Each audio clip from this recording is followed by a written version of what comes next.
Bienvenue sur Révolution des cœurs, le podcast qui libère la parole des femmes de culture arabo-musulmane. Ici, nous brisons les tabous et nous parlons d'amour et de liberté. Bonjour à toutes et à tous et bienvenue dans cet épisode très spécial de Révolution des cœurs. Aujourd'hui, j'aimerais célébrer avec vous le premier anniversaire du podcast. 1 an déjà, c'est à la fois passé en un clin d'œil et en même temps une éternité puisque l'année fut riche en rebondissements et je suis ravie de marquer cette étape avec vous. Ce podcast, au départ une initiative personnelle, s'est transformé en une aventure collective, une aventure humaine magnifique, une véritable révolution des cœurs et je tiens à vous remercier, vous qui êtes là depuis le début ou peut-être qui venez juste de nous rejoindre. Votre présence me nourrit et c'est grâce à vous que ce projet continue à grandir. Confidence pour confidence, je suis engagée sur ce sujet, à savoir l'émancipation des femmes d'origine maghrébine et ou issues de familles musulmanes, depuis maintenant plusieurs années. J'ai commencé par lire des ouvrages, j'ai ensuite pris la parole sur les réseaux pour partager des anecdotes de ma vie personnelle, et en fait, petit à petit, des femmes, chaque jour plus nombreuses, m'ont contactée, me racontant des parcours similaires. Là-dessus, j'ai décidé que ces histoires, si nombreuses, méritaient d'être entendues, que tant de femmes, tapies dans l'ombre, vivaient ces problématiques sans jamais pouvoir en parler. Initialement, ce projet était destiné à n'être qu'un compte Instagram, avec des témoignages de 10 minutes maximum. En fait, je voulais ces témoignages accessibles au plus grand nombre. Voilà pourquoi les premiers épisodes présents sur les plateformes d'écoute sont très courts. J'imagine que vous l'avez remarqué. Et devant l'engouement et les nombreux messages d'abonnés m'invitant à produire des épisodes plus longs, j'ai décidé de transformer ce projet de page Instagram en véritable podcast, disponible sur toutes les plateformes. J'ai donc progressivement rallongé la durée des épisodes, ce qui a permis aux participantes de raconter en profondeur leur vécu. Le premier épisode, celui de Farah, a été publié le 6 novembre 2024. Il y a donc 1 an. Cet anniversaire est donc l'occasion pour moi de revenir sur les moments forts de cette première année. Tout d'abord, j'aimerais citer la conférence au Sénat sur la question du féminisme et de l'émancipation. J'y avais été invitée par Sonia Zading, psychologue clinicienne franco-tunisienne, qui témoignera d'ailleurs sur le podcast très prochainement, puisqu'elle sort un livre qui s'annonce passionnant. Et j'y ai fait la rencontre de Fadila Maroufi, anthropologue belgo-marocaine qui a témoigné par la suite pour le podcast. Ce fut le premier moment fort pour moi, car j'ai rencontré des femmes fortes, inspirantes, courageuses, qui m'ont félicité pour mon travail. Le podcast a ensuite été mentionné à la radio, sur Sud Radio plus précisément, par un analyste politique s'appelant Mehdi Raïch. Et là, c'était la grande surprise, puisqu'un jour, je me connecte sur Twitter et une personne m'avait tagué en fait dans la vidéo en me disant « Soraya, on parle de vous sur Sud Radio ». Et donc, c'était une très belle surprise. Je ne connaissais pas Mehdi Raïch à l'époque. D'ailleurs, il le dit dans la vidéo. Et depuis, nous sommes devenus des amis. Donc, merci Mehdi pour ton soutien indéfectible. Ensuite, il y a eu les articles de presse. D'abord Charlie Hebdo, puis le Nouvel Obs, en version papier. Je ne peux pas vous décrire l'émotion que j'ai ressentie en allant acheter le Nouvel Obs et en lisant l'article. C'était un moment très très fort, puisque c'était finalement très concret en fait, de voir son prénom, le long du podcast, écrit comme ça noir sur blanc dans la presse nationale.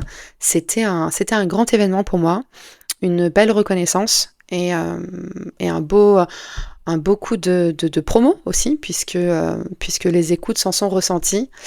Donc c'était formidable. Ensuite, quelques jours après la parution de l'article dans le Nouvel Obs, j'étais invitée à une conférence à l'Assemblée nationale, cette fois, et là encore, j'ai fait de très belles rencontres. Et sur un terrain, je dirais, plus personnel, une catégorie à part, je dirais que les rencontres avec plusieurs participantes ont été indéniablement les temps forts de cette année. J'ai passé des moments doux et à la fois très puissants avec Jeannette, Loubna, Aïcha, Fadila et Ouda, qui d'ailleurs est une amie proche. Souvent, il faut savoir que le premier contact se fait par message. une participante qui veut raconter son histoire me contacte par message, puis on échange de vive voix, en appel vidéo également. Et voilà, j'écoute leur vécu, j'accueille leurs histoires, je me confie également, puisque voilà, c'est vraiment un échange. On est dans l'échange et le partage, et un lien profond nous unit en fait, même à distance. C'est un lien qui est très émouvant. Donc quand on se rencontre, on est déjà unis par toute cette problématique, ces vécus, ces silences en fait. Euh, Parce que souvent, on n'a pas beaucoup de personnes autour de nous qui nous comprennent à ce point-là. Donc, rencontrer une personne à qui vous avez pu tout raconter, c'est très précieux. Donc, voilà, ce sont des moments très forts pour moi. Et à terme, j'aimerais rencontrer, si c'est possible, toutes les participantes, voilà, du podcast. Bon, certaines vivent dans des pays lointains, hein, comme Meriem qui vit au Canada. Voilà, mais on ne sait jamais. On ne sait jamais. Si voilà, les rencontres avec les participantes me font voyager, bah, ce sera avec grand plaisir. Ce sera une belle excuse. Voilà. J'ai créé ce podcast avec l'intention de donner la parole à des femmes complètement invisibilisées. Des femmes qui n'ont souvent que deux options. Se soumettre à l'autorité religieuse et à la pression familiale et communautaire, ou bien s'émanciper et prendre le risque d'être renié. Car ce que je dénonce, c'est ce moule très étroit dans lequel on veut enfermer les femmes comme moi. C'est bien simple, pour être tranquille et garder sa place dans sa famille, il faut rentrer dans le moule, donc être hétérosexuelle, musulmane, croyante et pratiquante, ne pas avoir de relations hors mariage, se marier à un homme musulman, parfois il faut même que l'homme en question soit de la même origine que ses parents, et avoir des enfants. Et bien sûr, il ne faut jamais remettre en question la religion. Imaginez donc le nombre de transgressions possibles. Je vais en citer quelques-unes. Ne pas faire le ramadan, avoir une relation amoureuse hors mariage, boire de l'alcool, consommer du porc, avoir un tatouage, être en couple avec un homme non musulman, être homosexuel ou encore ne pas croire en Dieu. Ces femmes, nées en France, ont été élevées entre deux mondes, où une transgression dans le monde musulman représente en fait un acte banal dans le monde occidental. Alors elles vivent, ou plutôt survivent, sur une ligne de crête, elles mentent, se cachent, sont parfois dans le déni, ou à la limite de la schizophrénie, pour pouvoir tout conjuguer. Tant de femmes mènent un combat silencieux mais courageux, celui de s'émanciper d'une religion et de traditions qui limitent leur liberté et leur épanouissement. Elles sont élevées dans des cadres où la piété, la pudeur et l'obéissance sont érigées en vertu. Elles découvrent, pour celles nées en Occident et en France en l'occurrence, la possibilité de choisir pour elles-mêmes. Leur quête d'indépendance est souvent marquée par la culpabilité, la peur du rejet familial et le poids du regard communautaire. Alors vous pourrez me poser la question, pourquoi est-ce aussi difficile de s'émanciper ? En fait, l'islam n'est pas seulement une religion, mais une identité qui enveloppe tout. La pratique religieuse, les croyances, la langue, la famille, les valeurs, le regard des autres. On est musulman avant même d'avoir choisi de croire. C'est là que naît le problème pour celles et ceux, puisque les hommes sont aussi concernés, qui aspirent à la liberté, la vraie, celle qui permet de penser et de vivre selon ses propres convictions. Rompre avec la religion devient alors un acte bien plus lourd qu'un simple changement de foi. C'est souvent se détacher d'un monde, d'une communauté, parfois d'une famille. La liberté devient une transgression, une faute, alors qu'elle n'est au fond qu'un besoin vital, celui d'exister pour soi en dehors de tout héritage spirituel ou social. Et d'ailleurs, j'aimerais ajouter qu'exister pour soi ne devrait pas vous faire perdre votre famille. Nous, femmes émancipées, aimerions tout avoir. La vie que nous avons choisie et nos proches. Lorsque nous avons le courage d'annoncer certains choix à nos familles, nous ne souhaitons perdre personne. Mais malheureusement, ce sont souvent des proches intolérants qui souhaitent nous perdre. Ils font le choix de nous perdre, et non l'inverse. Salima en parle également dans le dernier épisode. Je vous invite à l'écouter. C'est bouleversant. Donc pour revenir à cette pression communautaire, je suis moi-même passée par là. Vous vous en doutez bien. Je ne raconterai pas toute mon histoire ici, même si je sais que vous êtes nombreux à vouloir l'écouter, mais sachez que j'ai été témoin de beaucoup de souffrances. J'ai moi-même subi ces injonctions, cette pression et le rejet. Mais je m'en suis sortie. Comment ? En me priorisant, en instaurant un rapport de force, sans aucun compromis. Je vais vous donner un exemple de pression communautaire. Il y a quelques années, au lendemain de mon anniversaire, je poste sur mon compte Facebook des photos de la célébration de la veille. Des photos de brunch, de bouquets de fleurs, mais aussi du concert auquel j'avais assisté. Il s'agissait d'un concert éclairé à la bougie, avec un quatuor à cordes qui jouait la bande originale d'Harry Potter, dans une église. Donc tout ce que j'aime. Je me réveille donc le lendemain avec un commentaire violent, et c'est un euphémisme d'un de mes oncles qui est, je cite, « dégoûté que je sois devenue chrétienne », alors que pas du tout, j'avais juste assisté à un concert dans une église. Il ajoute que je devrais le considérer pour mort et que je n'ai plus le droit de lui rendre visite dans le restaurant où il travaille. Là, c'est le choc. Les larmes ont coulé, tant le message était violent. J'ai immédiatement supprimé le commentaire, j'avais peur, j'avais honte, en fait, que des amis, des collègues voient ces mots et découvrent cette pression que j'avais mis tant de mal à cacher pendant toutes ces années. Je passe une très mauvaise journée, je ressasse tout ça, et puis le soir venu, j'ai comme un éclair de lucidité et de courage. Je décide que la honte doit changer de camp. Je fais un post sur Facebook, un véritable cri du cœur, dans lequel j'explique que j'en ai assez de cette pression et de cette intolérance. Je mets le message de mon oncle, en sauvegardant son anonymat, et là, je reçois une avalanche de messages de soutien, d'amis, de connaissances, de collègues, et je pense que ce fut un élément déclencheur. J'ai compris ce jour-là que ce sont les intolérants qui devraient avoir honte, et non l'inverse. Depuis, j'ai créé le podcast, je le partage sur mes réseaux sociaux de façon publique, car je suis fière de libérer cette parole taboue de femmes qui ne font rien de mal, si ce n'est vivre leur vie. Je dis souvent que chaque épisode publié est une victoire, car chaque épisode est un petit pas vers une plus grande libération. J'aimerais à présent m'adresser aux femmes, tapies dans l'ombre, qui vivent ces injonctions sans pouvoir s'émanciper. En tout cas, pour le moment.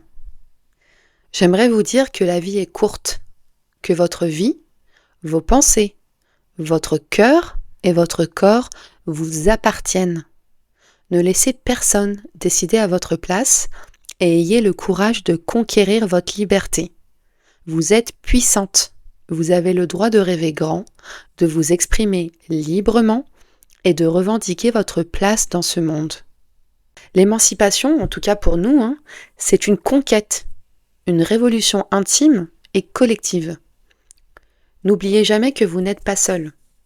J'espère que grâce à ce podcast, vous en êtes consciente. Ensemble, nous pouvons créer des vagues de changements qui feront bouger les lignes et évoluer les mentalités. Si vous saviez le nombre de messages de femmes qui m'écrivent, d'ailleurs, je fais de mon mieux pour répondre à tout le monde, mais je suis seule aux manettes. S'il y a bien une chose que je n'avais pas anticipée, ce sont bien ces milliers de messages de femmes ne sachant pas vers qui se tourner, ayant trouvé refuge dans ce podcast. Des femmes qui subissent cette pression à différents degrés. Les femmes qui m'écrivent me racontent, par exemple, la pression du Ramadan, les mensonges concernant les sorties avec leurs amoureux, ou bien les voyages. Certaines vont même jusqu'à utiliser Photoshop pour remplacer leur chéri par des copines sur les photos. Elles racontent les pressions sur leur corps, les tenues, attention à la robe trop courte ou au décolleté. Elles modifient les paramètres de confidentialité sur Instagram pour ne pas que les cousines voient ce qu'elles postent, un cocktail ou un plateau de charcuterie. Je sais que ça peut paraître anodin pour certaines personnes, mais pour nous, ça ne l'est pas. Le contrôle social se trouve à tous les niveaux, et maintenant même sur les réseaux sociaux. De nombreuses femmes m'ont écrit et m'ont indiqué qu'elles ne pouvaient pas s'abonner au podcast. Elles ne pouvaient pas s'abonner au compte Instagram, par exemple. Donc elles suivent le compte en cachette, car elles ont peur des représailles de leur famille. Donc voilà où nous en sommes. Le sujet même de l'émancipation dérange. Je m'évertue à l'assainir au maximum, mais la liberté de conscience d'aimer la personne de son choix, de disposer de son corps, va à l'encontre des règles islamiques. D'où la difficulté à parler de ce sujet. D'ailleurs, à présent, j'aimerais vous parler des difficultés auxquelles je dois faire face. Et on ne va pas se mentir, elles sont nombreuses. Vu le caractère explosif du sujet, le podcast dérange certaines personnes. Et je reçois de temps à autre des messages haineux. Certes, ils sont extrêmement minoritaires, mais souvent très violents, accompagnés de menaces de mort. Les femmes libres dérangent, et cette libération de la parole est vue d'un mauvais œil par celles et ceux qui profitent de notre enfermement et de notre soumission. Enfin, le dernier défi, encore une fois pas des moindres, est le manque de visibilité, le manque de soutien médiatique et financier. Les accomplissements dont j'ai parlé au début de l'épisode, je les dois à moi et moi seule, car j'ai tout fait pour que cela arrive.